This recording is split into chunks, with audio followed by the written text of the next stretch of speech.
channelkayga Please haddii aad ku Idaqaalib cusub Beauty tahay, Product. Please subscribe, haddii aad ku like, cusub tahay share, subscribe intaba ku isaar. dhiirigeli. Like, Waayo share, intaba waxay ii comment. tahay dhiirigelin. Intaba Soo waa dhawaada dhiirigelin bay ii asxaabtayda tahay. qaaliga ah. Assalaamu calaykum Ku xiran waraxmatullaahi tacaala channelkayga wabarakaatu. Instagram-ka Asxaabtayda ku xiran waan idinku channelkayga dhaweynayaa. Idaqaalib Beauty Aad Product. iyo aad Soo ayaa u dhawaada. mahadsantihiin asxaabtayda. Maanta waxaan idin wadaa chapati si fudud aad ku qasan kartid, si fududna aad ku duban kartid. Aad iyo aadna u jilcan.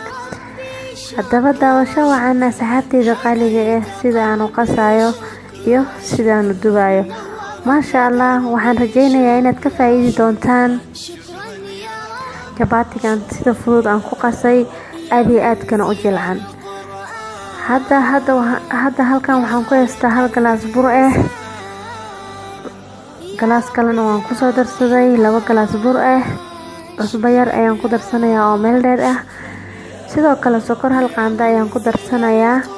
Sida u jeedina saxaabtayda qaaliga ah, haddii aadan rabin sokorta iska deyn kartaa, biyo karkaraayo ayaan ku darsanayaa. Aniga waad arkayseen oo maleynayaa biyaha karkaraya sidaan ayaad intaa ugu shubto ayaad waxaad qaadanaysaa miike ama qaando ayaad isku dhex galinaysaa, waayo waa kuleyl, gacantaada hore ma kala geli kartid.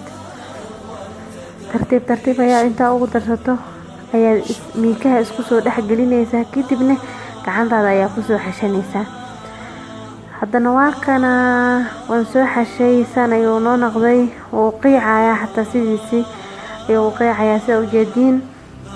Marka miikaha isku dhex geliso kadib gacanta waad ku xashi kartaa. Maasha Allah, chapatigan waxaan rajaynayaa asxaabtayda inaad ka heli doontaan. Kadibna waad kuuskuusanaysaa, kadibna waad dubanaysaa. Sidaan ayaan hadda u fidinayaa asxaabtayda, kadibna saliid ayaan marinayaa, waana laabayaa, weelkii ayaan ku diyaarsanayaa. Kadibna maro ayaad korka ka saaranaysaa ama sii kala dabool si uusan kaaga xarqigin. Maasha Allah, chapati jilcan oo softiya oo loo xiiso ayaad ka soo saaraysaa. Maasha Allah asxaabtayda, sidaan ayaa u fidinaysaa. Sidaan markaa u fidiso kadib saliid ayaa saa u marinaysaa dhinacyada. Halkan ayaan i tusi rabaa sida aniga u soo laabayo. Dhinacyada ayaan saas ugu soo laabayaa. Saas markaa u laabto kadib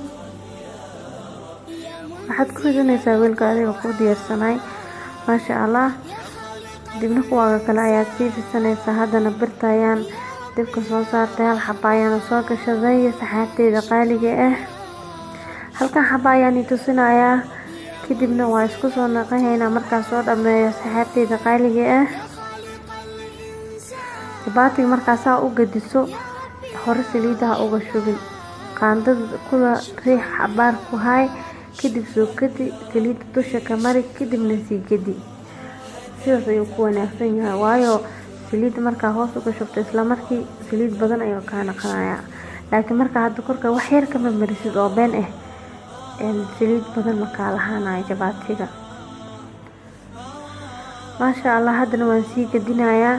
Sida u jeedina saxaabtayda qaaliga ah, qaandada ayaa sida birta ugu la riixayaa, kadibna waan soo gadiyay. Waa kaastaa sidaas guduudka badan oo qaleelka ah, saliid ma ka muuqato, waa u jeedina oo maleynaa asxaabta oo ku soo baxay. Haddana markaan soo dhameysnaa soo naqanaynaa saxaabtayda qaaliga ah. Waa kana chapatigii sidaan ayuu noogu soo baxay. Aad iyo aadkaas chapatigaas u jilcan baa nooga soo baxay, softiga aad iyo aadka u ah. Waad u jeedin oo maleynaya asxaabtayda, waa chapati si fudud aad ku qasan kartid, si fududna kugu dhamaanayo, jilicna ah oo softiya. Please haddii aad igu cusub tahay subscribe isaar, like iyo share iyo comment. Dadkii hore ila joogay way mahadsan yihiin, kuwa hadda igu cusubna waan soo dhaweynayaa. Soo dhawaada asxaabtayda qaaliga ah. Waa walaashiina Idaqaalib Beauty Product. Alaabtan inaad ka faa'iidi doonto. Soo dhawaada mar walbana dhiirigeliya.